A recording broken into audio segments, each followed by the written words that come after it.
আরে জুই, মা পায়েস রান্না করছিল, তাই তোমার জন্য নিয়ে আসলাম। তোর মায়ের যা কীর্তি কালাপ, কয়েকদিন পর পর খালি পাঠাইবো, কিন্তু নিজে আসবো না। এমন করে বলো না চাচি, তুমি নিজেও তো যাও না বাসায়। জানো তোর কি খবর, পড়াশোনার কি অবস্থা, পরীক্ষা কবে? হ্যাঁ, পড়াশোনা ভালো চলতেছে, পরীক্ষা সামনের সপ্তাহে। কি কস, সামনের সপ্তাহে পরীক্ষা, আর তুই আজকে আমার ঘরে? আমি কি আর আসতে চাইছি চাচি? মা পায়েস রান্না করে বললো যে চাচির বাসায় দিয়ে আয়।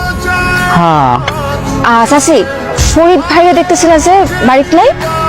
আর কইস না, কালকে ইন্টারভিউ দিতে গেছিল, ছাতাটা হারায় ফেলছে, আসার সময় বৃষ্টিতে ভিজা জ্বর বাঁধাইছে, এই যে শুয়ে রয়েছে এখন।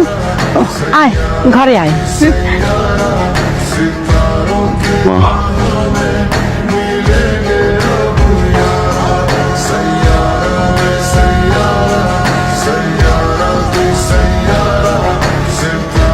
ঘুমাইছো?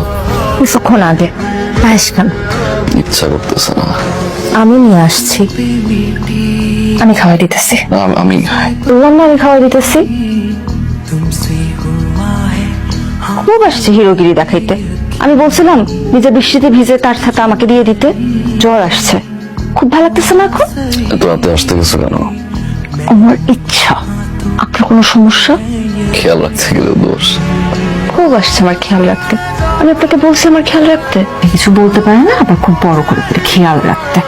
শোনেন, যেদিন নিজের থেকে বলতে পারতেন সেদিন এসব খেয়াল রাখার কথা বললাম। আজকে আমি আসি। সত্যি নিজে আপনি আসবেন না?